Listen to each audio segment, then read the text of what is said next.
अच्छा सर, मेरा ये सवाल था कि एनएलपी जो है, न्यूरो लिंग्विस्टिक प्रोग्रामिंग, ये मेंटल हेल्थ एडवाइज़र या टीचर जो है ना माइंड के साथ डील करते हैं, ख़ासतौर पे बच्चों के, उनके लिए सीखना क्यों ज़रूरी है? बेटा ये सिर्फ़ और सिर्फ तो ये उनके लिए नहीं ज़रूरी है, हर उस इंसान के लिए जो इंसानों से डील करता है। एनएलपी सीखना, बॉडी लैंग्वेज सीखना, सिल्वा सीखना, ये बड़ी इंपॉर्टेंट है। लाइफ स्किल्स जो इस माइंड साइंसेस की जो स्किल्स है ना, वो सीखना बड़ी ज़रूरी, क्योंकि देखो वो भी जो बात कर रहे थे ना, सजील का भी एक पॉइंट था कि जी माइंड और कैसे, वो क्या कहते हैं आप ऑपरेशन का सजील के ब्रेन में अगर कोई लोचा हो तो क्या करें हम? कोई मेरा न्यूरल पाथ, अगर मुझे किसी चीज़ का फोबिया है तो अगर मेरे दिमाग का इलाज किया जाए फिजिकली, तो मेरे दिमाग की सर्जरी हो और उसको न्यूरल पाथ को आप काट दें, के बाहर निकाल दें। ठीक है। लेकिन जब ब्रेन की बात आती है तो ब्रेन में साइकोलॉजिस्ट या न्यूरो दिमाग और ब्रेन तो एक ही चीज़ हुई ना, माइंड। एक फिक्शन है, एक रियलिटी है। नहीं, फिक्शन तो माइंड और ब्रेन है। Mind is a different thing then, mind और ब्रेन, ठीक है। माइंड बेटा मुझे इसकी वाली भी जो बात है ना, देखो माइंड जो है हमारा वो कनेक्टेड है हमारे किस से, रूह से।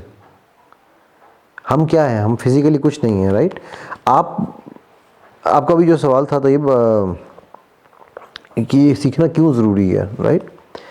ये इसको समझना बड़ा ज़रूरी है कि हम किस चीज़ की बात कर रहे हैं। हम फिज़िकल बीइंग तो नहीं है, हम क्या हैं, स्पिरिचुअल बीइंग्स हैं। स्पिरिचुअल क्यों कहते हैं कि हम स्पिरिट से लिंक्ड हैं, राइट। स्पिरिट क्या है, रूह है। रूह क्या है, अमरी रब्बी है, अल्लाह ही जानते हैं क्या है, राइट। लेकिन अल्लाह ने उस समझने के लिए हमें एक उस मीडियम जो दिया, वो रूह का मीडियम दिया। उस रूह की जो कोर है, उसका जो सीपीयू है, वो क्या है, माइंड है, ठीक है। नाउ माइंड को चेंज करना है किसी भी साथ हम काम। मैंने आपसे भी पूछा कि आप यार ये फॉर एग्जांपल ये XYZ ब्रांड की आपने शर्ट क्यों पहनी हुई है, ठीक है, आपने ये परफ्यूम क्यों लगाया हुआ है, ये मोबाइल क्यों कैरी कर रहे हो, जवाब दो ना, क्यों कर रहे हो? ज़रूरत है सर, नीड है। इसी ब्रांड का मोबाइल क्यों? अफोर्डेबल ही था, और भी तो affordable कैसे पता है आपको ये अफोर्डेबल था?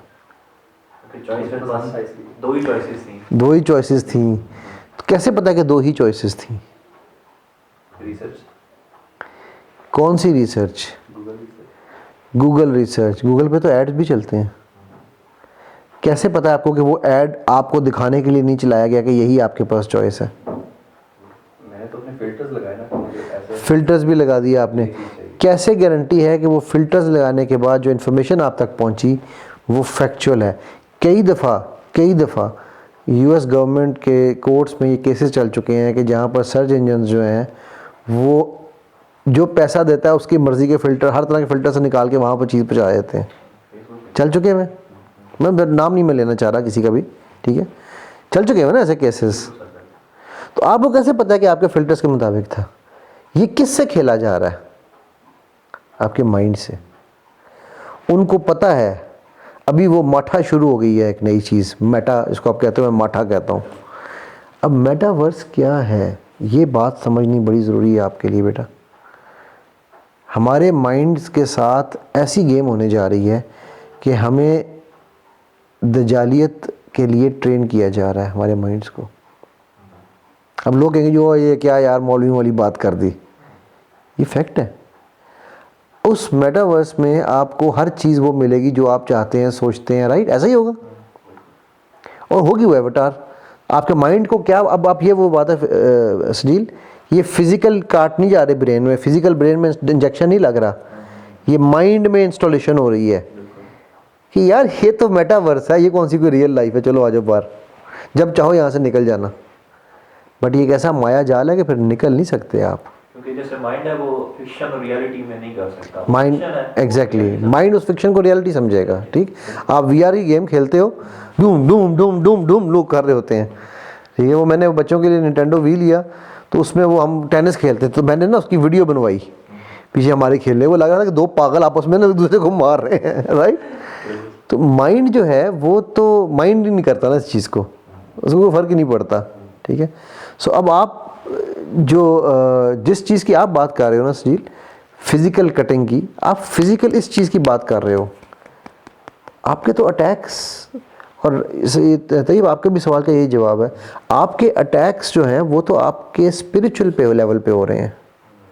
आपको कन्विंस कर दिया गया कि यार यही फ़ोन बेस्ट है आपके लिए, यही शर्ट इसी ब्रांड की, आप कन्विंस हुए हो उससे। क्यों? क्योंकि अभी आपने कहा मैंने बड़ी ईमानदारी से फ़िल्टर लगाए, क्या पता था कि उन फ़िल्टरों के अंदर एक्चुअली वो चाहते ही ये थे। ठीक है, मैं अभी कल किसी से सॉरी बात अभी मैं कल किसी से फ़ोन पे बात कर रहा था, ऐसे ही मैंने से कहा यार ये हीट प्रूफिंग जो है ना ये वैसे होनी चाहिए। फेसबुक ऑन की है तो सारे एड्स हीट प्रूफिंग के थे, ये अक्सर मेरे साथ भी होता है ना। अब क्या ये इत्तेफाक है? ये है माइंड, इस चीज़ को हमने समझना है। और वो जो आपकी वाली बात थी ना तो ये क्यों ज़रूरी है, ये इसलिए ज़रूरी कि अगर आप बाप हैं, माँ हैं, बच्चे हैं, शौहर हैं, टीचर हैं, आप ट्रेनर हैं, आप कोच हैं। अब होता है क्रिकेट के बारे में कहते हैं कि 90% cricket is played in the mind, 10% on the ground. Chess क्या है? माइंड की गेम है, राइट। सो जब तक आप इन सारे और माइंड को समझने के लिए NLP, सिल्वा, बॉडी लैंग्वेज, ये मैंने बहुत ही बड़ा कुछ किया। मैंने एक्सेस कॉन्शियस भी किया, बार्स भी किया, ये भी किया। सबको करने के बाद मैं नतीजे पहुंचा कि ये 3 इल्लूम ऐसे हैं कि जो shortest way to understand how your mind works हैं। आप अच्छे टीचर बनना चाहते हैं, अगर आपको ये पता हो कि यार मैंने स्टूडेंट्स के साथ किस तरह से बात करनी है, कम्युनिकेट कैसे करना है, उनकी लैंग्वेज ऑफ द ब्रेन, उनको कैसे दिखाना है, सुनाना है और समझाना है और महसूस कराना है, ये आप सीख लें, आप टीचर, आप कमाल हो जाएंगे। आप पेरेंट हैं, आपके अपने बच्चे की चीज़ों को आप उसके कहे बगैर समझ जाएंगे। नॉन वर्बल्स, बॉडी लैंग्वेज आपने की, आप नॉन वर्बल समझ जाएंगे।